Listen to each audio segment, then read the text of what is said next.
Hello दोस्तों, आज की कहानी का नाम है यही सच है। मन्नू भंडारी द्वारा लिखी कहानी। सामने आंगन में फैली धूप सिमटकर दीवारों पर चढ़ गई और कंधे पर बस्ता लटकाए नन्हे नन्हे बच्चों के झुंड दिखाई दिए। तो एकाएक ही मुझे समय का आभास हुआ। घंटा भर हो गया यहाँ खड़े खड़े और संजय का अभी तक पता नहीं। झुंझलाती सी मैं कमरे में आती हूँ। कोने में रखी मेज पर किताबें बिखरी पड़ी हैं, कुछ खुली कुछ बंद। एक क्षण में मैं उन्हें देखती रहती हूँ, फिर निरुद्देश्य सी कपड़ों की अलमारी खोलकर सरसरी सी नजर से कपड़े देखती हूँ। सब बिखरे पड़े हैं। इतनी देर से यूं ही व्यर्थ खड़ी रही, इन्हें ही ठीक कर लेती, पर मन नहीं करता और फिर बंद कर देती हूँ। नहीं आना था तो व्यर्थ ही मुझे समय क्यों दिया। फिर यह कोई आज ही की तो बात नहीं। हमेशा संजय अपने बताए हुए समय से घंटे 2 घंटे देरी करके आता है और मैं हूँ कि उसी क्षण से प्रतीक्षा करने लगती हूँ। उसके बाद लाख कोशिश करके भी तो किसी काम में अपना मन नहीं लगा पाती। वह क्यों नहीं समझता कि मेरा समय बहुत अमूल्य है। थीसिस पूरी करने के लिए अब मुझे सारा समय पढ़ाई में ही लगाना चाहिए, पर यह बात उसे कैसे समझाऊं। मेज पर बैठकर मैं फिर पढ़ने का उपक्रम करने लगती हूँ, पर मन है कि लगता ही नहीं। पर्दे के जरा से हिलने से दिल की धड़कन बढ़ सी जाती है और बार बार नजर घड़ी के सरकते हुए कांटों पर दौड़ जाती है। हर समय यही लगता है, वह आया वह आया। तभी मेहता साहब की 5 साल की छोटी बच्ची झिझकती सी कमरे में आती है। आंटी, हमें कहानी सुनाओगी? नहीं, अभी नहीं, पीछे आना, मैं रुखाई से जवाब देती हूँ। वह भाग जाती है। ये मिसेस मेहता भी एक ही हैं। यूं तो महीनों शायद मेरी सूरत तक नहीं देखती, पर बच्ची को जब तब मेरा सिर खाने को भेज देती हैं। मेहता साहब तो फिर भी कभी कभी 8-10 दिन में खैरियत पूछ ही लेते हैं, पर वे तो बहुत अकड़ू मालूम होती है। अच्छा ही है, ज्यादा दिलचस्पी दिखाती तो क्या मैं इतनी आजादी से घूम फिर सकती थी। खट खट खट, वही परिचित पद ध्वनि। तो आ गया संजय। मैं बरबसी अपना सारा ध्यान पुस्तक में केंद्रित कर लेती हूँ। रजनीगंधा के ढेर सारे फूल लिए संजय मुस्कुराता सा दरवाजे पर खड़ा है। मैं देखती हूँ, पर मुस्कुराकर स्वागत नहीं करती। हंसता हुआ वह आगे बढ़ता है और फूलों को मेज पर पटक कर पीछे से मेरे दोनों कंधे दबाता हुआ पूछता है, बहुत नाराज हो? रजनीगंधा की महक से जैसे सारा कमरा महकने लगता है। मुझे क्या करना है नाराज होकर? रुखाई से मैं जवाब देती हूँ। वह कुर्सी सहित मुझे घुमाकर अपने सामने कर लेता है और बड़े दुलार के साथ थोड़ी उठाकर कहता, तुम ही बताओ क्या करता। क्वालिटी में दोस्तों के बीच फंसा था, बहुत कोशिश करके भी नहीं उठ पाया। सबको नाराज करके आना अच्छा भी नहीं लगता। इच्छा होती है कह दूं, तुम्हें दोस्तों का ख्याल है, उनके बुरा मनाने की चिंता है, बस मेरी ही नहीं। पर कुछ कह नहीं पाती। एक टक उसके चेहरे की ओर देखती रहती हूँ। उसके सांवले चेहरे पर पसीने की बूंदें चमक रही हैं। कोई और समय होता तो मैंने अपने आंचल से इन्हें पोंछ दिया होता, पर आज नहीं। वह मंद मंद मुस्कुरा रहा था। उसकी आंखें क्षमा याचना कर रही हैं, पर मैं क्या करूं? तभी वह अपनी आदत के अनुसार कुर्सी के हत्थे पर बैठकर मेरे गाल सहलाने लगता है। मुझे उसकी इसी बात पर गुस्सा आता है। हमेशा इसी तरह करेगा और फिर दुनिया भर का लाड़ दुलार दिखलाएगा। वह जानता जो है कि इसके आगे मेरा क्रोध टिक नहीं पाता। फिर उठकर वह फूलदान के पुराने फूल फेंक देता है और नए फूल लगाता है। फूल सजाने में वह कितना कुशल है। एक बार मैंने बस यूं ही कह दिया था कि मुझे रजनीगंधा के फूल बड़े पसंद हैं, तो उसने तो नियम ही बना लिया कि हर चौथे दिन ढेर सारे फूल लाकर मेरे कमरे में लगा देता है। और अब तो मुझे भी ऐसी आदत हो गई है कि एक दिन भी कमरे में फूल ना रहे तो ना पढ़ने में मन लगता है ना सोने में। ये फूल जैसे संजय की उपस्थिति का आभास देते रहते हैं। थोड़ी देर बाद हम घूमने निकल जाते हैं। एकाएक ही मुझे ईरा के पत्र की बात याद आती है। जो बात सुनाने के लिए मैं सवेरे से ही आतुर थी, इस गुस्सेबाजी में जाने कैसे उसे ही भूल गई।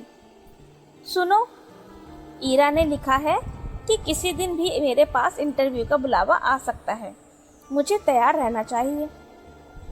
कहाँ? कलकत्ता से? कुछ याद करते हुए संजय पूछता है और फिर एकाएक ही उछल पड़ता है। यदि तुम्हें वह जॉब मिल जाए तो मज़ा आ जाए दीपा, मज़ा आ जाए। हम सड़क पर हैं, नहीं तो अवश्य ही उसने आवेश में आकर कोई हरकत कर ही डाली होती। जाने क्यों मुझे उसका इस प्रकार प्रसन्न होना अच्छा नहीं लगता। क्या वह चाहता है कि मैं कलकत्ता चले जाऊं, उससे दूर? तभी सुनाई देता है, तुम्हें यह जॉब मिल जाए तो मैं भी अपना तबादला कलकत्ता ही करवा लूं, हेड ऑफिस में। यहाँ की रोज की किचकिच से तो मेरा मन सा उब गया है। कितनी ही बार सोचा कि तबादले की कोशिश करूं, पर तुम्हारे ख्याल ने हमेशा मुझे बांध लिया। ऑफिस में शांति हो जाएगी, पर मेरी शामें कितनी वीरान हो जाएंगी। उसकी स्वर की आर्द्रता ने मुझे छू लिया। एकाएक ही मुझे लगने लगा कि रात बड़ी सुहावनी हो चली है। हम दूर निकलकर अपने प्रिय टेकरी पर जाकर बैठे। दूर दूर तक हल्की सी चांदनी फैली हुई है और शहर की तरह यहाँ का वातावरण धुएं से भरा हुआ नहीं है। वह दोनों पैर फैलाकर बैठ जाता है और घंटों मुझे अपने ऑफिस के झगड़े की बातें सुनाता रहता है और फिर कलकत्ता जाकर साथ जीवन बिताने की योजनाएं बनाता है। मैं कुछ नहीं बोलती, बस एक टक उसे देखती हूँ और देखती रहती हूँ। जब वह चुप हो जाता है तो मैं बोलती हूँ। मुझे तो इंटरव्यू के लिए जाते बड़ा डर लगता है। पता नहीं कैसे क्या पूछते होंगे। मेरे लिए तो यह पहला ही मौका है। वह खिलखिलाकर हंस पड़ता है। तुम भी एक ही मूर्ख हो। घर से दूर यहाँ कमरा लेकर अकेली रहती हो, रिसर्च कर रही हो, दुनिया भर में घूमती फिरती हो और इंटरव्यू के नाम से डर लगता है, क्यों? और गाल पर हल्की सी चपत जमा देता है। फिर समझाता हुआ कहता है, और देखो, आजकल ये इंटरव्यू आदि तो सब दिखावा मात्र होते हैं। वहाँ किसी जान पहचान वाले से इन्फ्लुएंस डलवाना जाकर। पर कलकत्ता तो मेरे लिए एकदम नई जगह है। वहाँ ईरा को छोड़कर मैं किसी को जानती भी नहीं। अब उन लोगों की कोई जान पहचान हो तो दूसरी बात है। असहाय सी मैं कहती हूँ, और किसी को नहीं जानती? फिर मेरे चेहरे पर नजरें गड़ाकर पूछता है, निशित भी तो वही है? होगा, मुझे क्या करना उससे? मैं एकदम ही भन्नाकर जवाब देती हूँ। पता नहीं क्यों मुझे लग ही रहा था कि अब वह यह बात जरूर कहेगा। कुछ नहीं करना, वह छेड़ने के लहजे में कहता है और मैं भभक पड़ती हूँ। देखो संजय, मैं 1000 बार तुमसे कह चुकी हूँ कि उसे लेकर मुझसे मजाक मत किया करो। मुझे इस तरह का मजाक जरा भी पसंद नहीं है। वह खिलखिलाकर हंस पड़ता है, पर मेरा तो मूड ही खराब हो जाता है। हम लौट पड़ते हैं। वह मुझे खुश करने के इरादे से मेरे कंधे पर हाथ रख देता है। मैं झपट कर हटा देती हूँ। क्या कर रहे हो? कोई देख लेगा तो क्या कहेगा? कौन है यहाँ जो देख लेगा? और देख लेगा तो देख ले, आप ही कुड़ेगा। नहीं, हमें पसंद नहीं यह बेशर्मी। और सच ही मुझे रास्ते में ऐसी हरकतें पसंद नहीं, चाहे रास्ता निर्जन ही क्यों ना हो, पर है तो रास्ता ही। फिर कानपुर जैसी जगह। कमरे में लौटकर मैं उसे बैठने को कहती हूँ, पर वह बैठता नहीं, बस बाहों में भरकर एक बार चूम लेता है। यह भी जैसे उसका रोज का नियम है। वह चला जाता है। मैं बाहर बालकनी में निकलकर उसे देखती रहती हूँ। उसका आकार छोटा होते होते सड़क के मोड़ पर जाकर लुप्त हो जाता है। मैं उधर ही देखती रहती हूँ, निरुद्देश्य सी, खोई खोई सी। फिर आकर पढ़ने बैठ जाती हूँ। रात में सोती हूँ तो देर तक मेरी आंखें मेज पर लगे रजनीगंधा के फूलों को ही निहारती रहती हैं। जाने क्यों अक्सर मुझे भ्रम हो जाता है कि ये फूल नहीं है, मानो संजय की अनेक अनेक आंखें हैं जो मुझे ही देख रही हैं, सहला रही हैं, दुलार कर रही हैं। और अपने को यों असंख्य आंखों से निरंतर देखे जाने की कल्पना से ही मैं लज्जा जाती हूँ। मैंने संजय को भी एक बार यह बात बताई थी तो वह खूब हंसा था और फिर मेरे गालों को सहलाते हुए उसने कहा था कि पागल हूँ, नीरी मूर्ख हूँ। कौन जाने शायद उसका कहना ठीक ही हो, शायद मैं पागल ही हूँ। मैं जानती हूँ संजय का मन निशित को लेकर जब तब सशंकित हो उठता है, पर मैं उसे कैसे विश्वास दिलाऊं कि मैं निशित से नफरत करती हूँ। उसकी याद मात्र से मेरा मन घृणा से भर उठता है। फिर 18 वर्ष की आयु में किया हुआ प्यार भी कोई प्यार होता है भला? मेरा बचपन होता है महज पागलपन। उसमें आवेश रहता है पर स्थायित्व नहीं, गति रहती है पर गहराई नहीं। जिस वेग से वह आरंभ होता है, जरा सा झटका लगने पर उसी वेग से वह टूट भी जाता है, और उसके बाद आहों, आंसुओं और सिसकियों का एक दौर। सारी दुनिया की निस्सारता और आत्महत्या करने के अनेकानेक संकल्प और फिर एक तीखी घृणा। जैसे ही जीवन को दूसरा आधार मिल जाता है, उन सबको भूलने में एक दिन भी नहीं लगता। फिर तो वह सब ऐसी बेवकूफ़ी लगती है जिस पर बैठकर घंटों हंसने की तबीयत होती है। तब एकाएक ही इस बात का एहसास होता है कि ये सारे आंसू, ये सारी आहें उस प्रेमी के लिए नहीं थी, वरन जीवन की उस निरुक्तता और शून्यता के लिए थी जिसने जीवन को नीरस बनाकर बोझिल कर दिया था। तभी तो मैं संजय को पाते ही निशित को भूल गई। मेरे आंसू हंसी में बदल गए और आहों की जगह किलकारियां गूंजने लगी। पर संजय है कि जब तब निशित की बात को लेकर व्यर्थ ही खिंसा हो उठता है। मेरे कुछ कहने पर वह खिलखिला अवश्य पड़ता है, पर मैं जानती हूँ वह पूर्ण रूप से आश्वस्त नहीं है। उसे कैसे बताऊं कि मेरे प्यार का, मेरी कोमल भावनाओं का, भविष्य की मेरी अनेकानेक योजनाओं का एकमात्र केंद्र संजय ही है। यह बात दूसरी है कि चांदनी रात में किसी निर्जन स्थान में पेड़ तले बैठकर भी मैं अपनी थीसिस की बात करती हूँ, या वह अपने ऑफिस की मित्रों की बात करता है, या हम किसी और विषय पर बात करते हैं। पर इस सब का यह मतलब तो नहीं कि हम प्रेम नहीं करते। वह क्यों नहीं समझता कि आज हमारी भावुकता यथार्थ में बदल गई है। सपनों की जगह हम वास्तविकता में जीते हैं। हमारे प्रेम को परिपक्वता मिल गई है, जिसका आधार पाकर वह अधिक गहरा हो गया है, स्थायी हो गया है। पर संजय को कैसे समझाऊं यह सब? कैसे उसे समझाऊं कि निशित ने मेरा अपमान किया है, ऐसा अपमान जिसकी कचोट से मैं आज भी तिल मिला जाती हूँ। संबंध तोड़ने से पहले एक बार तो उसने मुझे बताया होता कि आखिर मैंने ऐसा कौन सा अपराध कर डाला था जिसके कारण उसने मुझे इतना कठोर दंड दे डाला। सारी दुनिया की भर्त्सना, तिरस्कार, परिहास और दया का विष मुझे ही पीना पड़ा। विश्वासघाती, नीच कहीं का। और संजय सोचता है कि आज भी मेरे मन में उसके लिए कोई कोमल स्थान है। छी, मैं उससे नफरत करती हूँ, और सच पूछो तो अपने को भाग्यशालिनी समझती हूँ कि एक ऐसे व्यक्ति के चंगुल से फंसने में बच गई जिसके लिए प्रेम महज एक खिलवाड़ है। संजय, यह तो सोचो कि यदि ऐसी कोई भी बात होती तो क्या मैं तुम्हारे आगे, तुम्हारी हर उचित अनुचित चेष्टा के आगे यूं आत्मसमर्पण करती? जानते हो, विवाह से पहले कोई भी लड़की किसी को इन सब का अधिकार नहीं देती, पर मैंने दिया। क्या केवल इसीलिए नहीं कि मैं तुमसे प्यार करती हूँ? बहुत बहुत प्यार करती। विश्वास करो संजय, तुम्हारा मेरा प्यार ही सच है। निशित का प्यार तो मात्र छल था, भ्रम था, झूठ था। परसों मुझे कलकत्ता जाना है, बड़ा डर लग रहा है। कैसे क्या होगा? मान लो इंटरव्यू में बहुत नर्वस हो गई तो संजय को कह रही हूँ कि वह भी साथ चले, पर उसे ऑफिस से छुट्टी नहीं मिल सकती। एक तो नया शहर, फिर इंटरव्यू। अपना कोई साथ होता तो बड़ा सहारा मिल जाता। मैं कमरा लेकर अकेली रहती हूँ, यूँ अकेली घूम फिर भी लेती हूँ। तो संजय सोचता है मुझ में बड़ी हिम्मत है, पर सच बड़ा डर लग रहा है।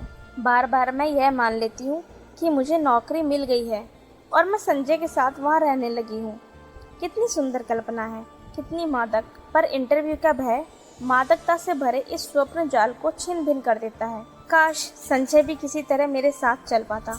गाड़ी जब हावड़ा स्टेशन के प्लेटफॉर्म पर प्रवेश करती है तो जाने कैसी विचित्र आशंका, विचित्र से भय से मेरा मन भर जाता है। प्लेटफॉर्म पर खड़े असंख्य नर नारियों में मैं ईरा को ढूंढती हूँ, वह कहीं दिखाई नहीं देती। नीचे उतरने के बजाय खिड़की में से ही दूर दूर तक नजर दौड़ाती हूँ। आखिर एक कुली को बुलाकर अपना छोटा सा सूटकेस और बिस्तर उतारने का आदेश दिया। मैं नीचे उतर पड़ती हूँ। उस भीड़ को देखकर मेरी दहशत जैसे और बढ़ जाती है। तभी किसी के हाथ के स्पर्श से मैं बुरी तरह चौंक जाती हूँ। पीछे देखती हूँ तो ईरा खड़ी है। रुमाल से चेहरे का पसीना पोंछते हुए कहती हूँ, ओफ, तुझे ना देखकर तो मैं घबरा ही गई थी कि तुम्हारे घर भी कैसे पहुँचूं। बाहर आकर हम टैक्सी में बैठते हैं। अभी तक मैं स्वस्थ नहीं हो पाई हूँ। जैसे ही हावड़ा पुल पर गाड़ी पहुँचती है, हुगली के जल को स्पर्श करती हुई ठंडी हवाएं तन मन को एक ताजगी से भर देती हैं। ईरा मुझे इस पुल की विशेषता बताती है और मैं विस्मित सी उस पुल को देखती हूँ। दूर दूर तक फैले हुगली के विस्तार को देखती हूँ। उसकी छाती पर खड़ी और विहार करती अनेक नौकाओं को देखती हूँ। बड़े बड़े जहाज़ों को देखती हूँ। उसके बाद बहुत ही भीड़ भरी सड़कों पर हमारी टैक्सी रुकती रुकती चलती है। ऊंची ऊंची इमारतें और चारों ओर के वातावरण से कुछ विचित्र सी विराटता का आभास होता है और इस सब के बीच जैसे मैं अपने को बड़ा खोया खोया सा महसूस करती हूँ। कहाँ पटना और कानपुर और कहाँ कलकत्ता। मैंने तो आज तक कभी बहुत बड़े शहर देखे ही नहीं। सारी भीड़ को चीरकर हम रेड रोड पर आ जाते हैं। चौड़ी शांत सड़क, मेरे दोनों ओर लंबे चौड़े खुले मैदान। क्यों ईरा, कौन कौन लोग होंगे इंटरव्यू में? मुझे तो बड़ा डर लग रहा है। अरे सब ठीक हो जाएगा, तू और डर। हम जैसे डरे तो कोई बात भी है? जिसने अपना सारा कैरियर अपने आप बनाया वह भला इंटरव्यू से डरे? फिर कुछ देर ठहर कर कहती है, अच्छा भैया भाभी तो पटना ही होंगे, जाती है कभी तू उनके पास या नहीं? कानपुर आने के बाद एक बार गई थी। कभी कभी यूं ही पत्र लिख देती हूँ। भाई कमाल के लोग हैं, बहन को भी नहीं निभा सके। मुझे यह प्रसंग कतई पसंद नहीं। मैं नहीं चाहती कि कोई इस विषय पर बात करे। मैं मौन ही रहती हूँ। ईरा का छोटा सा घर है, सुंदर ढंग से सजाया हुआ। उसके पति के दौरे पर जाने की बात सुनकर पहले तो मुझे अफसोस हुआ था। वे होते तो कुछ मदद ही करते, पर फिर एकाएक लगा कि उनकी अनुपस्थिति में मैं शायद अधिक स्वतंत्रता का अनुभव कर सकूं। उनका बच्चा भी बड़ा प्यारा है। शाम को ईरा मुझे कॉफ़ी हाउस ले जाती है। अचानक मुझे वहाँ निशित दिखाई देता है। मैं सक पकाकर नज़र घुमा लेती हूँ, पर वह हमारी मेज पर ही आ पहुँचता है। विवश होकर मुझे उधर देखना पड़ता है, नमस्कार भी करना पड़ता है, ईरा का परिचय भी करवाना पड़ता है। ईरा पास की कुर्सी पर बैठने का निमंत्रण दे देती है। मुझे लगता है मेरी सांस रुक जाएगी। कब आएं? आज सवेरे ही। अभी ठहरोगी? ठहरी कहाँ हो? जवाब ईरा देती है। मैं देख रही हूँ, निशित बहुत बदल गया है। उसने कवियों की तरह बाल बढ़ा लिए हैं। यह क्या शौक चल रहा है? उसका रंग सियाह पड़ गया है। वह दुबला भी हो गया है। विशेष बातचीत नहीं होती और हम लोग उठ पड़ते हैं। ईरा को मुन्नू की चिंता सता रही थी और मैं स्वयं भी घर पहुंचने को उतावली हो रही थी। कॉफ़ी हाउस से धर्मतल्ला तक वह पैदल चलता हुआ हमारे साथ आता है। ईरा उससे बात करती रही, मानो वह ईरा का ही मित्र हो। ईरा अपना पता समझा देती है और वह दूसरे दिन 9 बजे आने का वादा करके चला जाता है। पूरे 3 साल बाद निशित को यूं मिलना, ना चाहकर भी जैसे सारा अतीत आंखों के सामने खुल जाता है। बहुत दुबला हो गया है निशित। लगता है जैसे मन में कहीं कोई गहरी पीड़ा छिपाए बैठा है। मुझसे अलग होने का दुख तो नहीं साल रहा है इसे। कल्पना चाहे कितनी भी मधुर क्यों ना हो, एक तृप्ति युक्त आनंद देने वाली क्यों ना हो, पर मैं जानती हूँ यह झूठ है। यदि ऐसा ही था तो कौन उसे कहने गया था कि तुम इस संबंध को तोड़ दो? अब उसने अपनी इच्छा से ही तो यह सब किया था। एकाएक ही मेरा मन कटु हो उठता है। यही तो है वह व्यक्ति जिसने मुझे अपमानित करके सारी दुनिया के सामने छोड़ दिया था, महज उपहास का पात्र बनाकर। ओह, क्यों नहीं मैंने उसे पहचानने से इनकार कर दिया। जब वह मेज के पास आकर खड़ा हुआ तो क्यों नहीं मैंने कह दिया कि माफ़ कीजिए, मैं आपको नहीं पहचानती। जरा उसका खिसियाना तो देखती। वह कल भी आएगा। मुझे उसे साफ साफ मना कर देना चाहिए था कि मैं उसकी सूरत भी नहीं देखना चाहती। मैं उससे नफरत करती हूँ, नफरत। अच्छा है, आए कल। मैं उसे बता दूंगी कि जल्द ही मैं संजय से विवाह करने वाली हूँ। यह भी बता दूंगी कि मैं पिछला सब कुछ भूल चुकी हूँ। यह भी बता दूंगी कि मैं उससे घृणा करती हूँ और उसे जिंदगी में कभी माफ नहीं कर सकती। यह सब सोचने के साथ साथ जाने क्यों मेरे मन में यह बात भी उठ रही थी कि 3 साल हो गए, अभी तक निशित ने विवाह क्यों नहीं किया। करे ना करे मुझे क्या वह आज भी मुझसे कुछ उम्मीद रखता है। मूर्ख कहीं का। संजय, मैंने तुमसे कितना कहा था कि तुम मेरे साथ चलो, पर तुम नहीं आए। इस समय जबकि मुझे तुम्हारी इतनी इतनी याद आ रही है कि क्या बताओ मैं क्या करूं। नौकरी पाना इतना मुश्किल है, इसका मुझे गुमान तक नहीं था। ईरा कहती है कि 150 की नौकरी के लिए खुद मिनिस्टर तक सिफारिश करने पहुंच जाते हैं, फिर यह तो 300 का जॉब है। निशित सवेरे से शाम तक इसी चक्कर में भटका है, यहाँ तक कि उसने अपने ऑफिस से भी छुट्टी ले ली है। वह क्यों मेरे काम में इतनी दिलचस्पी ले रहा है? उसका परिचय बड़े बड़े लोगों से है और वह कहता है जैसे भी होगा वह काम मुझे दिलाकर ही मानेगा। पर आखिर क्यों? कल मैंने सोचा था कि अपने व्यवहार की रुखाई से मैं स्पष्ट कर दूंगी कि अब वह मेरे पास ना आए। 8:45 बजे के करीब जब मैं अपने टूटे हुए बाल फेंकने खिड़की पर गई तो देखा घर से थोड़ी दूर पर निशित टहल रहा है। वही लंबे बाल, कुर्ता पजामा। तो वह समय से पहले ही आ गया। संजय होता तो 11 के पहले नहीं पहुंचता। समय पर पहुंचना तो वह जानता ही नहीं है। उसे यूं चक्कर काटते देख मेरा मन जाने कैसा हो आया। और जब वह आया तो मैं चाहकर भी कटु नहीं हो सकी। मैंने उससे कलकत्ता आने का मकसद बताया तो लगा कि वह बड़ा प्रसन्न हुआ। वहीं बैठे बैठे फोन करके उसने इस नौकरी के संबंध में सारी जानकारी प्राप्त कर ली। कैसे क्या करना होगा उसकी योजना भी बना डाली। बैठे बैठे फोन से ऑफिस को सूचना भी दे दी कि आज वह ऑफिस नहीं आएगा। विचित्र स्थिति मेरी हो रही थी। उसके इस अपने भरे व्यवहार को मैं स्वीकार भी नहीं कर पाती थी, नकार भी नहीं पाती थी। सारा दिन मैं उसके साथ घूमती रही, पर काम की बात के अतिरिक्त उसने एक बात भी नहीं की। मैंने कई बार चाहा कि संजय को बता दूं, पर बता नहीं सकी। सोचा कहीं वह सुनकर यह दिलचस्पी लेना कम ना कर दे। उसके आज भर के प्रयत्नों से ही मुझे काफी उम्मीद हो चली थी। यह नौकरी मेरे लिए कितनी आवश्यक है, मिल जाए तो संजय कितना प्रसन्न होगा। हमारे विवाहित जीवन के आरंभिक दिन कितने सुख में बीतेंगे। शाम को हम घर लौटते हैं। मैं उसे बैठने को कहती हूँ, पर वह बैठता नहीं, बस खड़ा ही रहता है। उसकी चौड़े ललाट पर पसीने की बूंदें चमक रही हैं। एकाएक ही मुझे लगता है इस समय संजय होता तो मैं अपने आंचल से उसका पसीना पोंछती थी, और वह क्या बिना बाहों में भरे, बिना प्यार किए यूं ही चला जाता। अच्छा तो चलता हूँ। यंत्र चालित से मेरे हाथ जुड़ जाते हैं। वह लौट पड़ता है और मैं ठगी सी देखती रहती हूँ।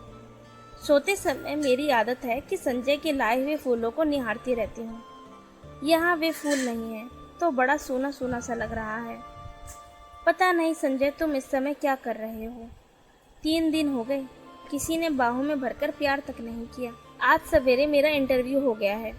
मैं शायद बहुत नर्वस हो गई थी और जैसे उत्तर मुझे देने चाहिए वैसे नहीं दे पाई।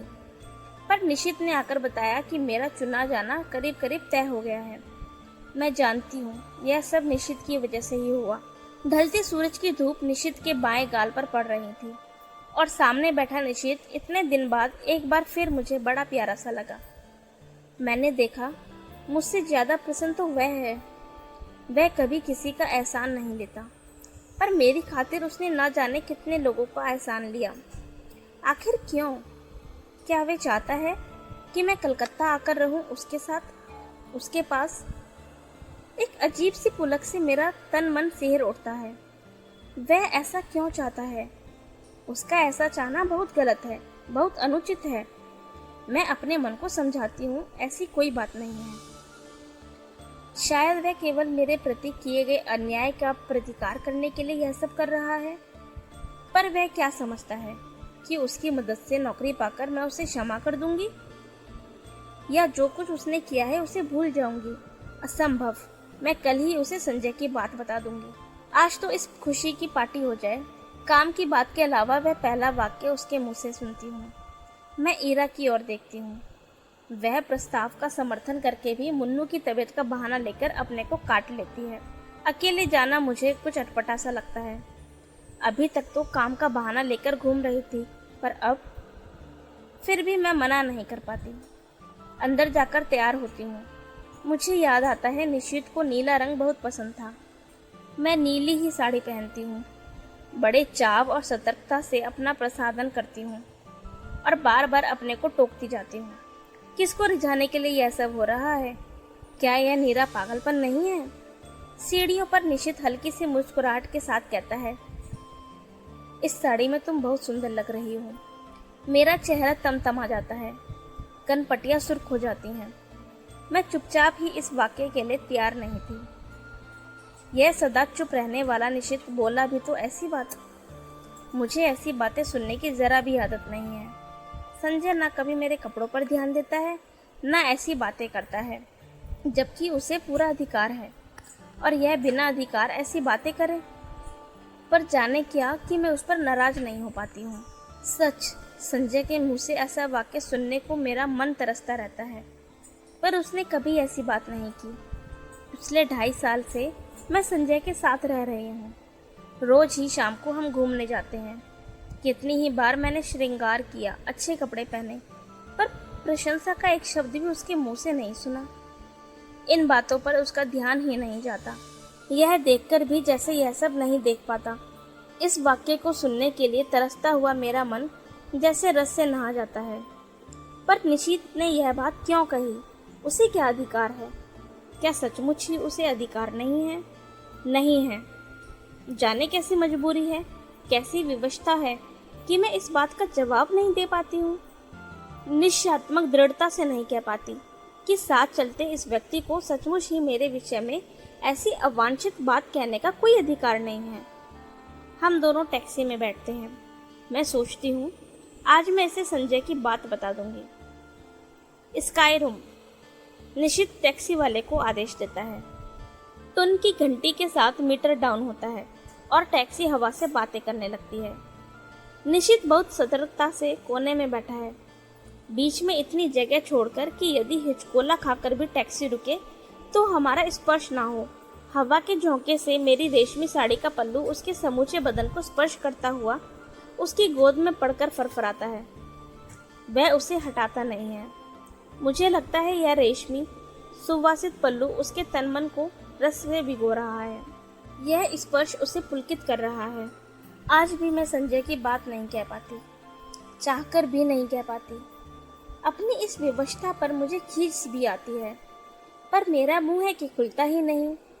मुझे लगता है कि मैं जैसे कोई बहुत बड़ा अपराध कर रही हूँ, पर फिर भी मैं कुछ नहीं कह सकी। यह निशित कुछ बोलता क्यों नहीं? उसका यूं कोने में दुबक कर बैठे रहना मुझे कतई अच्छा नहीं लगता। एकाएक ही मुझे संजय की याद आने लगती है। इस समय अगर वह यहाँ होता तो उसका हाथ मेरी कमर में लिपटा होता। यूं सड़क पर ऐसी हरकतें मुझे स्वयं पसंद नहीं, पर जाने क्यों किसी की बाहों की लपेट के लिए मेरा मन ललक रहा था। मैं जानती हूँ कि जब निशित बगल में बैठा हो उस समय ऐसी इच्छा करना या ऐसी बात सोचना भी कितना अनुचित है, पर मैं क्या करूँ? जितनी द्रुत गति से टैक्सी चलती जा रही है, मुझे लगता है उतनी ही द्रुत गति से मैं भी बही जा रही हूँ, अनुचित अवांछित दिशाओं की ओर। टैक्सी झटका खाकर रुकती है तो मेरी चेतना लौटती है। मैं जल्दी से दाहिने ओर का फाटक खोलकर कुछ इस हड़बड़ी से नीचे उतर पड़ती हूँ, मानो अंदर निशित मेरे साथ कोई बदतमीजी कर रहा हो। अजी इधर से उधरना चाहिए कभी, टैक्सी वाला कहता है। मुझे अपनी गलती का भान होता है। उधर निशित खड़ा है, इधर मैं, बीच में टैक्सी। पैसे लेकर टैक्सी चली जाती है तो हम दोनों एक दूसरे के आमने सामने हो जाते हैं। एकाएक ही मुझे ख्याल आता है कि टैक्सी के पैसे तो मुझे देने चाहिए थे, पर अब क्या हो सकता था। चुपचाप हम दोनों अंदर जाते हैं और आसपास बहुत कुछ है, चहल पहल, रोशनी, रौनक, पर मेरे लिए जैसे सबका अस्तित्व ही मिट जाता है। मैं अपने को सबकी नज़रों से ऐसे बचाकर चलती हूँ मानो मैंने कोई अपराध कर डाला हो और कोई मुझे पकड़ ना ले। क्या सचमुच ही मुझसे कोई अपराध हो गया है? आमने सामने हम दोनों बैठे हैं। मैं होस्ट हूँ, फिर भी उसका पार्ट वही अदा कर रहा है, वही ऑर्डर देता है।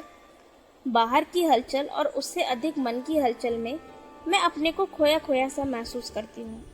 हम दोनों के सामने बैरा कोल्ड कॉफ़ी के गिलास और खाने का कुछ सामान रख जाता है। मुझे बार बार लगता है कि निशित कुछ कहना चाह रहा है। मैं उसके होठों की धड़कन तक महसूस करती हूँ। वह जल्दी से कॉफ़ी का स्ट्रॉ मुंह से लगा लेता है। मूर्ख कहीं का, वह सोचता है मैं बेवकूफ़ हूँ। मैं अच्छी तरह जानती हूँ कि इस समय वह क्या सोच रहा है। 3 दिन साथ रहकर भी हमने उस प्रसंग को नहीं छेड़ा। शायद नौकरी की बात ही हमारे दिमागों पर छाई हुई थी। पर आज अवश्य ही वह बात आएगी। ना आए, यह कितना अस्वाभाविक है। पर नहीं, स्वाभाविक शायद यही है। 3 साल पहले जो अध्याय सदा के लिए बंद हो गया, उसे उलटकर देखने का साहस शायद हम दोनों में से किसी में नहीं है। जो संबंध टूट गए तो टूट गए, अब उन पर कौन बात करे। मैं तो कभी नहीं करूँगी, पर उसे तो करना चाहिए। तोड़ा उसने था, बात भी वही आरंभ करे। मैं क्यों करूं? और मुझे क्या पड़ी है? मैं तो जल्दी ही संजय से विवाह करने वाली हूँ। क्यों नहीं, मैं इसे अभी संजय की बात बता देती। पर जाने कैसी विवशता है, जाने कैसा मोह है कि मैं मुंह नहीं खोल पाती। एकाएक मुझे डर लगता है, जैसे उसने कुछ कहा। आपने कुछ कहा? नहीं तो। मैं खिसिया जाती हूँ। फिर वही मौन। खाने में मेरा जरा भी मन नहीं लग रहा है, पर यंत्र चालित सी मैं खा रही हूँ।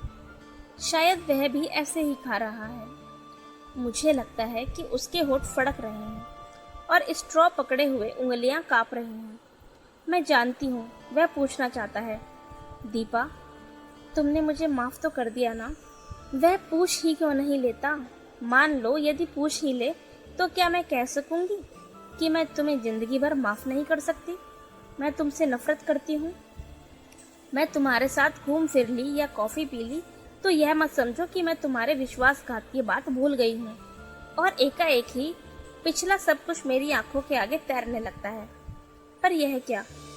असह्य अपमानजनित पीड़ा, क्रोध और कटुता क्यों नहीं याद आती? मेरे सामने तो पटना में गुजारी सुहानी संध्याओं और चांदनी रातों के वे चित्र उभर कर आते हैं, जब घंटों समीप बैठे मौन भाव से हम एक दूसरे को निहारा करते थे। बिना स्पर्श किए भी जाने कैसी मादकता तन मन को विभोर किए रहती थी। जाने कैसी तन्मयता में हम डूबे रहते थे, एक विचित्र सी स्वप्ननील दुनिया में। मैं कुछ बोलना भी चाहती तो मेरे मुंह पर उंगली रखकर कहता, आत्मीयता की ये क्षण अनकहे ही रहने दो दीपा। आज भी तो हम मौन ही हैं, एक दूसरे के निकट हैं। क्या आज भी हम आत्मीयता के उन्हीं क्षणों में गुजर रहे हैं?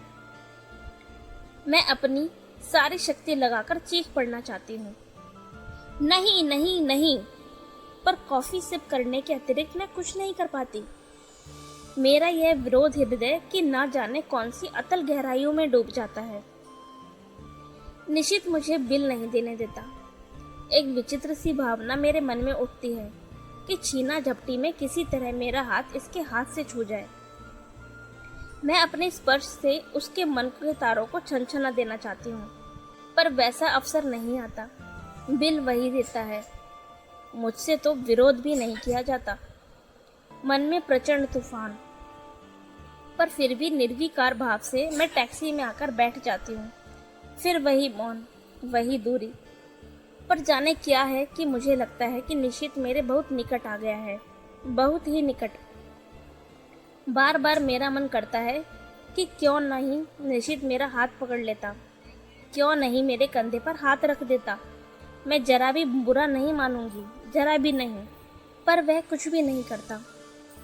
सोते समय रोज की तरह मैं आज भी संजय का ध्यान करते हुए ही सोना चाहती हूँ, पर निश्चित है कि बार बार संजय की आकृति को हटाकर स्वयं खड़ा होता है। अपनी मजबूरी पर खींच खींच जाती हूँ। आज कितना अच्छा मौका था सारी बात बता देने का, पर मैं जाने कहाँ भटकी थी कि कुछ भी नहीं बता पाई। शाम को मुझे निशित अपने साथ ले गया। पानी के किनारे हम घास पर बैठे थे। कुछ दूर पर काफी भीड़ भाड़ और चहल पहल थी, पर यह स्थान अपेक्षाकृत शांत था। सामने लेक के पानी में छोटी छोटी लहरें उठ रही थीं। चारों ओर के वातावरण का कुछ विचित्र सा भाव मन पर पड़ रहा था। अब तो तुम यहाँ आ जाओगी, मेरी ओर देखकर उसने कहा। हाँ, नौकरी के बाद क्या इरादा है? मैंने देखा, उसकी आंखों में कुछ जानने की आतुरता फैलती जा रही है, शायद कुछ कहने की भी। मुझसे कुछ जानकर वह अपनी बात कहेगा। कुछ नहीं, जाने क्यों मैं यह कह गई।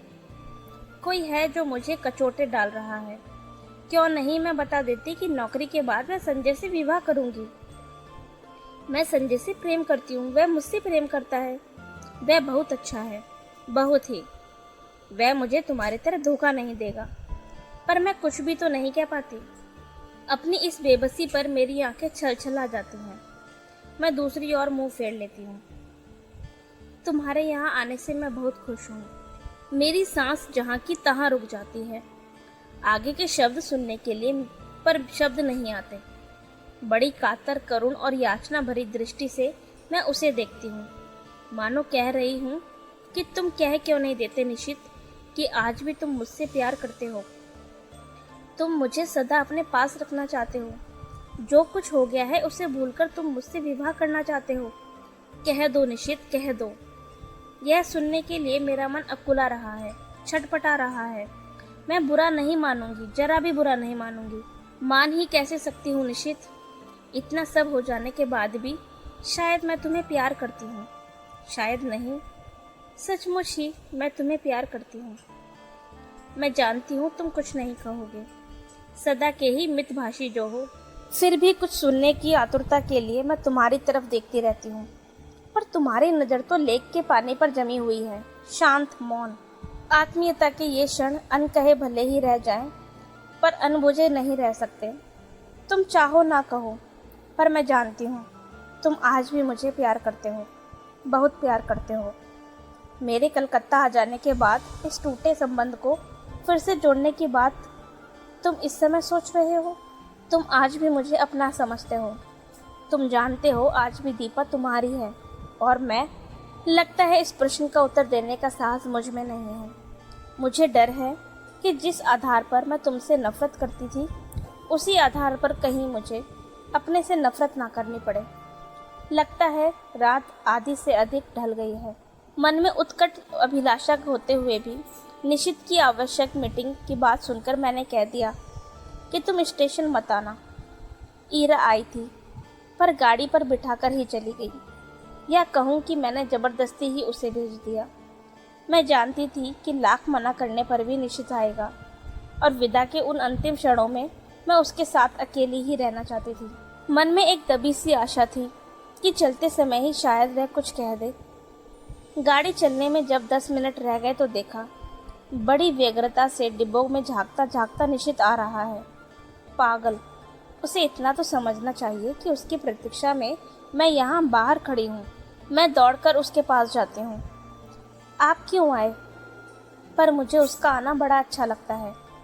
वह बहुत थका हुआ सा लग रहा था, शायद सारा दिन बहुत व्यस्त रहा और दौड़ता दौड़ता मुझे सी ऑफ करने आ पहुँचा। मन करता है कुछ ऐसा करूं जिससे इसकी सारी थकान दूर हो जाए, पर क्या करूं? हम डिब्बे के पास आ जाते हैं। जगह अच्छी मिल गई? वह अंदर झांकते हुए पूछता है। हाँ। पानी वानी तो है? है। बिस्तर फैला लिया? मैं खींच पड़ती हूँ। वह शायद समझ जाता है, सो चुप हो जाता है। हम दोनों एक क्षण को एक दूसरे की ओर देखते हैं। मैं उसकी आंखों में विचित्र सी छायाएं देखती हूँ, मानो कुछ है उसके मन में घुट रहा है, उसे मथ रहा है, पर वह कह नहीं पा रहा। वह क्यों नहीं कह देता? क्यों नहीं अपने मन की इस घुटन को हल्का कर लेता? आज भीड़ विशेष नहीं है। चारों ओर नज़र डालकर वह कहता है। मैं भी एक बार चारों ओर देख लेती हूँ, पर नज़र मेरी बार बार घड़ी पर ही जा रही है। जैसे जैसे समय सरक रहा है, मेरा मन किसी गहरे अवसाद में डूब रहा है। मुझे कभी उस पर दया आती है तो कभी खीज। गाड़ी चलने में केवल 3 मिनट बाकी रह गए हैं। एक बार फिर हमारी नजरें मिलती हैं। ऊपर चढ़ जाओ, अब गाड़ी चलने वाली है। बड़ी असहाय सी नज़र से मैं उसे देखती हूँ, मानो कह रही हूँ तुम ही चढ़ा दो, और फिर धीरे धीरे चढ़ जाती हूँ। दरवाजे पर मैं खड़ी हूँ और वह नीचे प्लेटफॉर्म पर। जाकर पहुँचने की खबर देना, इधर कुछ निश्चित रूप से मालूम होगा तो मैं सूचना दे दूंगा। मैं कुछ बोलती नहीं, बस उसे देखती रहती हूँ। सीटी, हरी झंडी, फिर सीटी। मेरी आंखें छलछला आती हैं। गाड़ी एक हल्के से झटके के साथ सरकने लगती है। वह गाड़ी के साथ कदम बढ़ाता है और मेरे हाथ पर धीरे से अपना हाथ रख देता है। मेरा रोम रोम सिहर उठता है। मन करता है चिल्ला पड़ूं। मैं सब समझ गई निशित, सब समझ गई। जो कुछ तुम इन 4 दिनों में नहीं कह पाए, वह तुम्हारे इस क्षणिक स्पर्श ने कह दिया। विश्वास करो, यदि तुम मेरे हो तो मैं भी तुम्हारी हूँ, केवल तुम्हारी, एकमात्र तुम्हारी। पर मैं कुछ कह नहीं पाती। बस चलते समय निशित को देखती भर जाती हूँ। बस साथ चलते निशित को देखती भर रहती हूँ। गाड़ी की गति पकड़ते ही वह हाथ को जरा सा दबाकर छोड़ देता है। मेरी छलछलाई आंखें मूंद जाती हैं। मुझे लगता है यह स्पर्श, यह सुख, यह क्षण ही सत्य है, बाकी सब झूठ है। अपने को भूलने का, भरमाने का, छलने का असफल प्रयास है। आंसू भरी आंखों से मैं प्लेटफॉर्म को पीछे छूटता हुआ देखती हूँ। सारी आकृतियां धुंधली सी दिखाई देती हैं। असंख्य हिलते हुए हाथों के बीच निशित के हाथ को, उस हाथ को जिसने मेरा हाथ पकड़ा था, ढूंढने का असफल सा प्रयास करती हूँ। गाड़ी प्लेटफॉर्म को पार कर जाती है और दूर दूर तक कलकत्ता की जगमगाती बत्तियां दिखाई देती हैं। धीरे धीरे वे सब दूर हो जाती हैं, पीछे छूटती जाती हैं। मुझे लगता है यह दैत्याकार ट्रेन मुझे मेरे घर से कहीं दूर ले जा रही है, अनदेखी अनजानी राहों में, गुमराह करने के लिए, भटकाने के लिए। बोझिल मन से मैं अपने फैलाए हुए बिस्तर पर लेट जाती हूँ। आंखें बंद करते ही सबसे पहले मेरे सामने संजय का चित्र उभरता है। कानपुर जाकर मैं उसे क्या कहूँगी? इतने दिनों तक उसे छलती आई, अपने को छलती आई, पर अब नहीं। मैं उसे सारी बात समझा दूंगी। कहूँगी, संजय, जिस संबंध को टूटा हुआ जानकर मैं भूल चुकी थी, उसकी जड़ें हृदय की किन अटल गहराइयों में जमी हुई थी। इसका एहसास कलकत्ता में निशित से मिलकर हुआ। याद आता है तुम निशित को लेकर सदैव ही संदिग्ध रहते थे, पर तब मैं तुम्हें ईर्ष्यालु समझती थी। आज स्वीकार करती हूँ कि तुम जीते, मैं हारी। सच मानना संजय, 2.5 साल में स्वयं भ्रम में थी और तुम्हें भी भ्रम में डाल रखा था, पर आज छलना के सारे ही जाल छिन भिन हो गए हैं। मैं आज भी निशित को प्यार करती हूँ, और यह जानने के बाद एक दिन भी तुम्हारे साथ और छल करने का दुस्साहस कैसे करूं? आज पहली बार मैंने अपने संबंधों का विश्लेषण किया, तो जैसे ही सब कुछ स्पष्ट हो गया। और जब मेरे सामने सब कुछ स्पष्ट हो गया, तो तुमसे कुछ भी नहीं छुपाऊंगी। तुम्हारे सामने मैं चाहूँ तो भी झूठ नहीं बोल सकती। आज लग रहा है तुम्हारे प्रति मेरे मन में जो भी भावना है वह प्यार नहीं, केवल कृतज्ञता है। तुमने मुझे उस समय सहारा दिया था जब अपने पिता और निशित को खोकर मैं चूर चूर हो चुकी थी। सारा संसार मुझे वीरान नजर आने लगा था। उस समय तुमने अपने स्नेहिल स्पर्श से मुझे जिला दिया। मेरा मुरझाया मरा मन हरा हो उठा। मैं कृत्य हो उठी। मैं समझने लगी कि मैं तुमसे प्यार करती हूँ। पर प्यार की बेसुध घड़ियाँ, वे विभोर क्षण, तन्मयता के वे पल, जहाँ शब्द चूक जाते हैं, हमारे जीवन में कभी नहीं आए। तुम ही बताओ, आए कभी? तुम्हारे असंख्य आलिंगनों और चुंबनों के बीच भी एक क्षण के लिए भी तो मैंने कभी तन मन की शुद्ध बिसरा देने वाली पुलक या मादकता का अनुभव नहीं किया। सोचती हूँ, निशित के चले जाने के बाद मेरे जीवन में एक विराट शून्यता आ गई थी, एक खोखलापन आ गया था। तुमने उसकी पूर्ति की। तुम पूरक थे। मैं गलती में तुम्हें प्रियतम समझ बैठी। मुझे क्षमा कर दो संजय, और लौट जाओ। तुम्हें मुझ जैसी अनेक दीपाएं मिल जाएंगी जो सचमुच तुम्हें ही प्रियतम की तरह प्यार करेंगी। आज एक बात अच्छी तरह से जान गई हूँ कि प्रथम प्रेम ही सच्चा प्रेम होता है। बाद में किया हुआ प्रेम तो अपने को भूलने का, भरमाने का प्रयास मात्र होता है। इसी तरह की असंख्य बातें मेरे दिमाग में आती हैं जो मैं संजय से कहूँगी, कह सकूँगी यह सब, लेकिन कहना तो होगा ही। उसके साथ अब एक दिन भी छल नहीं कर सकती। मन से किसी और की आराधना करके तन से उसकी होने का अभिनय करती रहूं। छी, नहीं जानती यही सब सोचते सोचते मुझे कब नींद आ गई। लौटकर अपना कमरा खोलती हूँ तो देखती हूँ सब कुछ ज्यों का त्यों है। सिर्फ फूलदान के रजनीगंधा मुरझा गए हैं। कुछ फूल झड़कर जमीन पर इधर उधर भी बिखर गए। आगे बढ़ती हूँ तो जमीन पर पड़ा एक लिफाफा दिखाई देता है। संजय की लिखाई है। खोला तो छोटा सा पत्र था। दीपा, तुमने तो कलकत्ता जाकर कोई सूचना ही नहीं दी।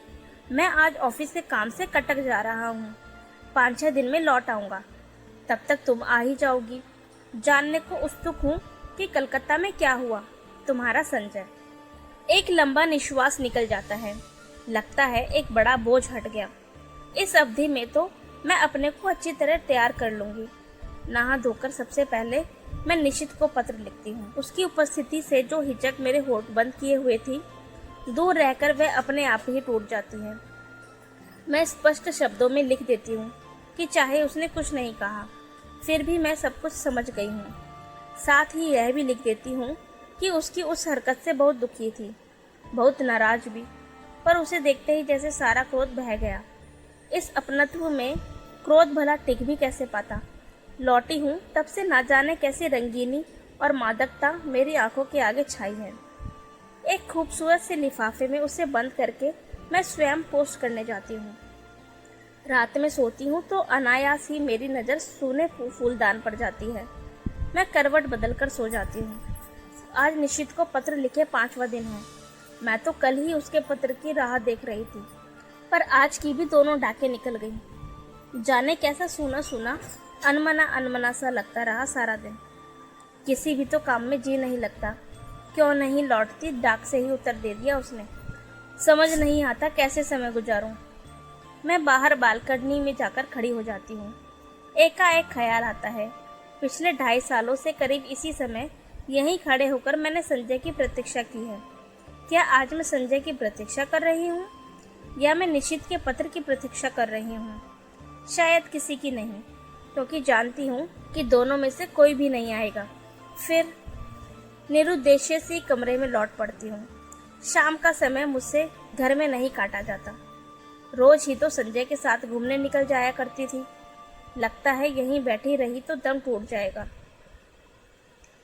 कमरा बंद करके मैं अपने को धकेलती सी सड़क पर ले आती हूँ। शाम का धुंधलका मन के बोझ को और भी बढ़ा देता है। कहाँ जाऊँ?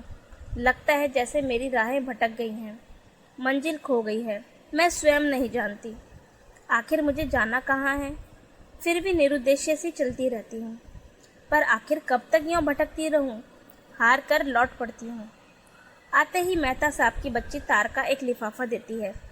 धड़कते दिल से मैं उसे खोलती हूँ। ईरा का तार था। नियुक्ति हो गई है, बधाई।